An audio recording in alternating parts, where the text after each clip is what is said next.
Guardian spirit beast स्कारकिन उत्तराधिकार प्रतियोगिता का अहम हिस्सा है। ये साम्राज्य के 14 राजकुमारों के बीच एक मौत का खेल है, जिसमें एकमात्र जीवित बचे व्यक्ति को नया राजा बनाया जाता है। पर कुछ मुश्किल नियम भी हैं, खासकर यह कि राजकुमारों को कानून मानना पड़ता है।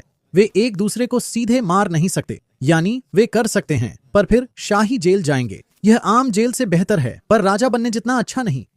इसलिए उत्तराधिकार प्रतियोगिता में लड़ाई का मुख्य तरीका है हर राजकुमार को दिए गए गार्जियन स्पिरिट बीस्ट्स के जरिए हर एक में एक खास नेन शक्ति होती है जो चुपचाप अपने 13 भाई बहनों को मारने के लिए बनाई गई है।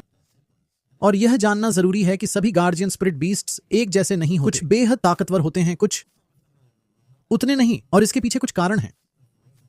सबसे पहले, गार्जियन स्पिरिट बीस्ट पाने के लिए राजकुमार को सीडर में रक्त की एक बूंद देकर उत्तराधिकार प्रतियोगिता की सहमति देनी होती है, जो प्राचीन पहले खाकिन राजा द्वारा बनाई गई एक जादुई वस्तु है।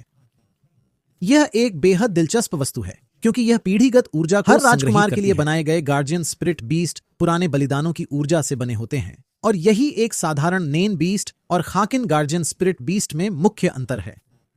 दरअसल गार्जियन स्पिरिट बीस्ट एक विशेष प्रकार का नेन बीस्ट है, और चूंकि वे राजकुमारों की अपनी ऊर्जा से नहीं बने होते, इसलिए राजकुमार न तो उन्हें देख सकते हैं और न ही नियंत्रित कर सकते हैं। ये परजीवी जैसी नेन शक्तियां हैं जो अपने मेजबान से ऊर्जा लेती हैं पर उनके नियंत्रण में नहीं होती। हर गार्जियन स्पिरिट बीस्ट अपने राजकुमार की ऊर्जा से चलता है, जो स्पष्टतः उन राजकुमारों के पक्ष में है जो पहले से नेन जानते हैं या जो 14वें राजकुमार वोबल की तरह नन्हे बच्चे नहीं हैं।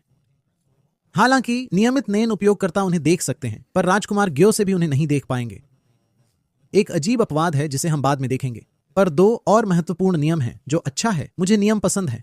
एक यह कि गार्जियन स्पिरिट बीस्ट्स एक दूसरे को नहीं मार सकते। दूसरा, वे अन्य गार्जियन स्पिरिट बीस्ट धारकों पर सीधा हमला नहीं कर सकते।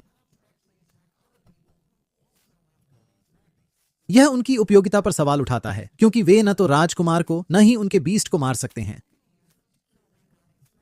यह सब उत्तराधिकार प्रतियोगिता के नियमों के अनुरूप बनाया गया है। खुली शत्रुता अच्छा विकल्प नहीं, इसीलिए हर बीस्ट बड़ी घटनाओं को प्रभावित करने की क्षमता रखता है। तो चलिए एक उदाहरण लेते हैं। दूसरे राजकुमार कैमिला का संरक्षक आत्मा जानवर, जिसे सुंदर लहराती स्कर्ट वाले पेड़ के रूप में वर्णित किया गया है, में एक नियंत्रण हादसू है जो कुछ शर्तें पूरी होने पर लोगों को काबू में कर लेता है। और अगर किसी व्यक्ति को नियंत्रित किया जा रहा है तो दूसरे राजकुमारों के साथ बुरी चीजें हो सकती हैं जो आपसे सीधे जुड़ी नहीं हैं। तो यह एक बहुत ही सामान्य नियंत्रण शक्ति है, इससे ज्यादा कुछ नहीं है, कम से कम जो हम जानते हैं। इसका एक कारण यह है कि राजकुमारी कैमिला खुद अपने संरक्षक आत्मा जानवर की बहुत कम आवश्यकता महसूस करती है। वह पहले से ही एक नेन उपयोगकर्ता के रूप में प्रतियोगिता में आई थी और उसने अपनी बिल्ली का नाम क्षमता पर अधिक भरोसा करना क्योंकि संरक्षक आत्मा जानवर स्वतंत्र रूप से कार्य कर सकता है, लेकिन सभी नेन की तरह वे जरूरत मेरी राय में कैमिला अपने संरक्षक की उपेक्षा करके और उसकी इच्छा न करके वास्तव में अपने विकल्पों को सीमित कर रही है। और 12वें राजकुमार मोमोसे के पास एक ऐसा गार्जियन स्पिरिट बीस्ट है जो एक प्यारे से चूहे का रूप लेता है, जो लगातार लोगों से पूछता रहता है कि क्या वे खाली हैं? कह सकते हैं, पर वह पूछता ही रहेगा, और जैसे ही आप हाँ कहते हैं, हाँ यार मैं खाली हूं, तब वह आपके शरीर पर कब्जा कर लेता है और आपको आस-पास के लोगों को मारने पर मजबूर करता है। एक बच्चे के सरल मन और जरूरतों को दर्शाने वाली एक सरल शक्ति। मोमोसे 12-14 साल का था, इतना बड़ा कि प्रतियोगिता की भयावहता और बचने के लिए क्या करना है समझ सके, पर इतना छोटा कि सूक्ष्म और प्रभावी तरीकों से जीत हासिल करने का अनुभव या परिपक्वता न हो। इन सब कारणों से मोमोसे प्रतियोगिता में सबसे पहले मारा जाने वाला राजकुमार बना। लेकिन गार्जियन स्पिरिट बीस्ट्स अक्सर अपने राजकुमार की आंतरिक प्रकृति को दर्शाते हैं। मोमोसे के मामले में यह लोगों के समय का सम्मान करने वाला एक प्यारा सा चूहा फर्स्ट प्रिंस बेंजामिन का। यह एक बेहद आक्रामक दिखने वाला विनाशकारी प्राणी है जिसकी विशेष क्षमता अज्ञात है, फिर भी यह बहुत रहस्यमय हो गया है। मजेदार बात यह है कि इसका सिर स्पष्ट रूप से लिंक जैसा दिखता है, और नहीं, मैं इसे ज्यादा नहीं सोच रहा हूं, क्योंकि कई गार्जियन स्पिरिट बीस्ट्स में प्रत्यक्ष रूप से जन्नांग थीम दिखाई देती है। इसका सबसे अच्छा उदाहरण राजा नासुबी का गार्जियन स्पिरिट बीस्ट है, जिसमें स्तनों का ढेर, पतली स्त्रैण उंगलियां और दांतेदार योनिमुख हैं। यह राजा नासुबी की रुचियों को पूरी तरह से दर्शाता है। इस व्यक्ति के 8 अलग अलग महिलाओं से 14 बच्चे थे, और ये सिर्फ आधिकारिक बच्चे हैं, तो निश्चित रूप से वह 16 स्तनों वाला एक प्राणी बनाएगा। दिलचस्प बात यह है कि राजा नासुबी खुद उत्तराधिकार प्रतियोगिता में भाग नहीं ले रहे हैं। हालांकि अपनी पीढ़ी की पिछली प्रतियोगिता जीतने के बाद भी उनका गार्जियन स्पिरिट बीस्ट उनके साथ रहा। यह बहुत महत्वपूर्ण है। अगर आप जीतते हैं तो आपका गार्जियन स्पिरिट बीस्ट गायब नहीं होता। इसका मतलब यह भी है कि सभी गार्जियन स्पिरिट बीस्ट्स की क्षमताएं सिर्फ प्रतियोगिता के लिए उपयुक्त नहीं होती। कुछ की क्षमताएं राजा बनने के बाद की स्थिति पर केंद्रित होती हैं। तीसरे राजकुमार एंग्लिस और उनका बड़ा सिक्का मित्र एक धर्मचक्र आकार का गार्जियन स्पिरिट बीस्ट है जो बौद्ध धर्म में सार्वभौमिक नैतिकता का प्रतीक है। अवस्था दर्शाने के लिए प्रयुक्त, जो जंग लेई को अच्छी तरह प्रतिबिंबित करता है, क्योंकि वह सबसे सहिष्णु और कूटनीतिक राजकुमार है, जो कई करानों में से एक है कि इस प्रतियोगिता में उनके और कुरपिका के बीच काफी, लेकिन उसका एक विशेष रूप से रहस्यमय संरक्षक आत्मा जानवर है, जिसकी कई शर्तों से सक्रिय कई क्षमताएं हैं। क्या मजा। पर जो हम जानते हैं वह है कि रोज एक बार या एक सिक्का बनाता है, जिसे जंग लेई अपने वफादारों को देता है। जंग लेई का अंतिम लक्ष्य है इन सिक्कों को साम्राज्य में सभी को देना, और तभी वह क्षमता के असली नतीजे देखेगा। जंग लेई सूझबूझ से कहता है कि यह क्षमता प्रतियोगिता के बाद की चिंताओं को दर्शा सकती है। तो जंग लेई ने शायद प्रतियोगिता में अपने संरक्षक जानवर का उपयोग नहीं किया, और वह ऐसा करने में सही हो सकता है। हालांकि यह सबसे अच्छा विचार नहीं हो सकता, क्योंकि देखा गया है कि सिक्कों पर अंक बढ़ सकते हैं, लेकिन हमें अभी भी इसका असली प्रभाव समझना बाकी है। सिक्का प्रतीकवाद के संदर्भ में ध्यान दें कि सिक्कों के दो पहलू होते हैं, और ये दो पहलू हैं जिनसे झंग लेई किन साम्राज्य को देखते हैं, उजाला और अंधेरा। यही कारण है कि झंग लेई का अपने निजी माफिया गुट से भी गहरा संबंध है। उनकी महत्वाकांक्षा किन साम्राज्य के इन दो चेहरों को संभालने की है, इसलिए एक सिक्का उनके लिए बहुत मायने रखता है। और फिर यह व्यक्ति है चौथा राजकुमार सरिदनिक, जिसे कहें तो महिलाओं से जुड़ी समस्याएं हैं। सरिदनिक का मानना है कि सभी महिलाएं स्वभाव से झूठी और धोखेबाज हैं। वे धोखेबाज विश्वासघाती लोमदियन हैं जो उसे फंसाना और देखिए, जहां तक मैं निष्पक्ष हो सकता हूं, ये कम से कम उसके परिवार के बारे में सच है, जहां लगभग हर महिला, भाई और रानी उसे बेरहमी से मरना चाहती है। इसलिए सरिदनिक का संरक्षक आत्मा जानवर इसी विश्वास का प्रतीक है। एक महिला के सिर और ऊंची एड़ी वाला विकृत जानवर। बहुत कम लोग ऊंची एड़ी पर ध्यान देते हैं, पर यह झूठी औरतों को सजा देने की खास क्षमता से लैस है। अगर सरिदनिक से झूठ बोला जाए तो रक्षक आत्मा चेतावनी देगी। दूसरी बार धोखा देने पर वो एक गहरा स्थायी निशान छोड़ेगी। तीसरी बार झूठ बोलने पर रक्षक आत्मा के अनुसार वो औरत मानव नहीं रहेगी।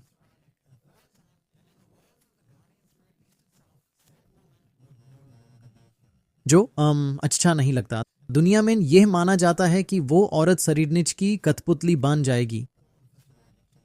ये बुनियादी हेरफेर की शर्तीन है, पर मुझे लगता है यह उससे ज्यादा भयानक और कम उपयोगी है, क्योंकि सरिदनिक भावनाओं से चित्र बनाने वाला कलाकार है, विशेष रूप से उन महिलाओं की भावना जिन्हें वह मार रहा है, जो उस प्रेरणा देती है उनके शरीरों को कला के लिए अपनी इच्छानुसार तोड़ने और फिर से जोड़ने की। सरिदनिक भी एक विशेषज्ञ है, इसलिए उसके लिए कुछ भी असंभव नहीं है। पर अगर थेता तीसरी बार झूठ बोले तो वह उसकी अब तक की सबसे महान कलाकृति बन जाएगी। उत्तराधिकार प्रतियोगिता में उपयोगी नहीं, पर सरिदनिक की इच्छाओं को दर्शाने वाली, और वह शायद हंटर एक्स हंटर में सबसे बुरे अंजाम का शिकार होगी। पर सरिदनिक ने 5वीं राजकुमारी तिबेपा से गठबंधन किया है, जो काला नहीं विज्ञान पसंद करती है। उसकी संरक्षक आत्मा एक मेंढक जैसी दिखती है, जैसा विज्ञान कक्षा में कहा जाता है। कम से कम मुझे ऐसा बताया गया था। मैंने कभी मेंढक नहीं, हमने दूसरी चीज। लेकिन तिबेपा का संरक्षक आत्मा जानवर भी प्रतियोगिता में कम उपयोगी है, क्योंकि इसकी शक्ति तिबेपा के लिए दवाएं और रसायन बनाने में है। ये सबसे सतर्क संरक्षक आत्मा जानवरों में तभी दिखता है जब तिबेपा अकेली हो, और तब भी वह इसे नहीं देख पाती। हम खुशकिस्मत हैं कि हमने इसे इतना देखा। एक और शार्ट है कि कुछ बनाने के लिए इसे शोध साथी चाहिए। ये कागजी तौर पर कमजोर है, पर तिबेपा के रसायनों के उपयोग पर निर्भर करते हुए इसमें काफी संभावनाएं हैं। जैसे जागलाई राजा बनने के बाद की सोच में खोया है, वैसे ही तिबेपा विज्ञान पर ध्यान देने में अंधी हो गई है। सभी राजकुमारों की कमजोरियां हैं, जैसे चौथा राजकुमार टाइसन, जो दयालु है पर हिंसा का कड़ा विरोध करता है। वह एक सच्ची शांतिवादी है, नकली शांतिवादी 9वें राजकुमार हुल्केनबर्ग के विपरीत, जिसे कूड़ेदान में फेंक दिया गया। आप देख सकते हैं कि टाइसन कितनी परवाह करती है, क्योंकि उसका संरक्षक आत्मा जानवर एक बड़ा प्यार का दिल है, जो दुनिया में आशा और शांति फैलाने के लिए दृढ़ है। वह क्या है? ये चलक छोटी चीजें आई वॉक्स कहलाती हैं, जो टाइसन की शिक्षाओं से जुड़े हर व्यक्ति से चिपक जाती हैं। एक और डरावनी बात यह है कि टाइसन सिर्फ एक अच्छा व्यक्ति नहीं है, वह वास्तव में एक बहुत अच्छी धार्मिक पंथ नेता है, जिसने अपनी बाइबल लिखी है, जिसे बुक ऑफ टाइसन या टाइसन कैनन कहा जाता है।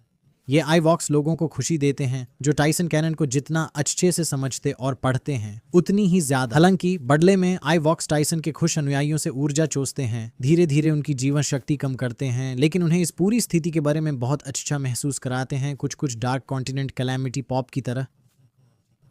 अभी तक हमें इस ऊर्जा संग्रह का सटीक उद्देश्य नहीं पता है। हालांकि इजू नवी का अनुमान है ड्रैगन बॉल से स्पिरिट बम जैसा कुछ होगा। ये उनके सटीक शब्द हैं, मेरी तुलना नहीं। यह आम गार्जियन स्पिरिट बीस्ट रणनीतियों में से एक है। कई राजकुमारों के नैन बीस्ट्स लोगों को अपने पक्ष में करने पर केंद्रित हैं। टायसन धर्म के मार्ग से ऐसा कर रहे हैं। 8वें राजकुमार सलासला का बीस्ट धुआं छोड़कर लोगों को उनके प्रति सकारात्मक बनाता है।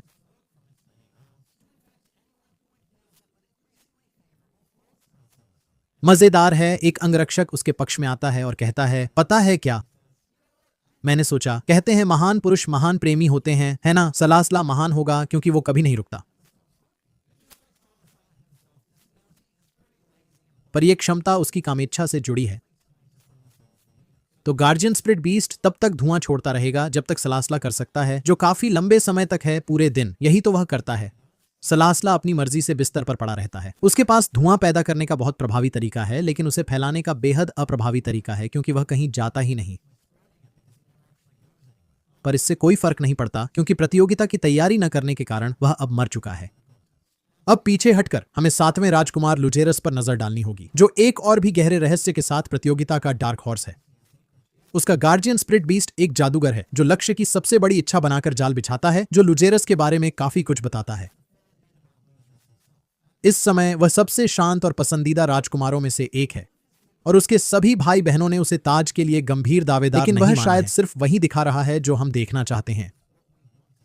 अगर उसका गार्जियन स्पिरिट बीस्ट कुछ बताता है तो लुजेरस एक अंधेरे स्वभाव को छिपा रहा है, जिसकी झलक हम देख सकते हैं, क्योंकि वह एक दाता है 3 बड़े खाकी माफिया परिवारों में से। फिलहाल इस गार्जियन स्पिरिट बीस्ट के बारे में ज्यादा जानकारी छिपाई जा रही है। वहीं 9वें राजकुमार हल्केनबर्ग अपनी इच्छाओं को लेकर सबसे खुले हैं, जो खाकी साम्राज्य को एक लोकतांत्रिक व्यवस्था में बदलना चाहते हैं। इसलिए उनका गार्जियन स्पिरिट बीस्ट वफादार लोगों को पहचानकर उन्हें व्यवस्था बदलने की शक्ति देता है। यह जानवर लोगों के हाथ पर एक निशान बनाता है, जो 10 मिनट बाद गायब हो जाता है, अगर वे सच में हल्केनबर्ग के वफादार नहीं हैं।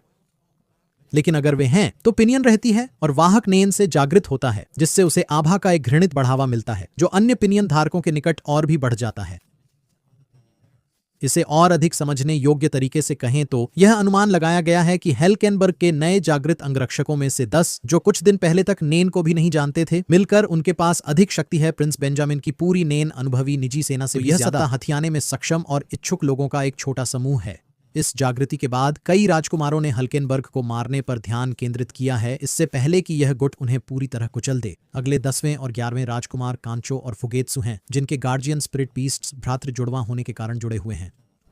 उनमें से कोई भी दूसरे के बिना अपनी शक्तियों का इस्तेमाल नहीं कर सकता। उदाहरण के लिए फुगेत्सु का guardian spirit beast secret door नाम का एक दरवाजा है, जो जुड़वां बच्चों के बचपन के खेल पर आधारित है, जो वे अभी भी हैं। शायद ये टेलीपोर्टेशन की एक शक्ति देता है, लेकिन शर्त यह है कि बाहर जाने वाला दरवाजा सिर्फ फुगेत्सु खोल सकती है और वापसी का दरवाजा सिर्फ कांचो।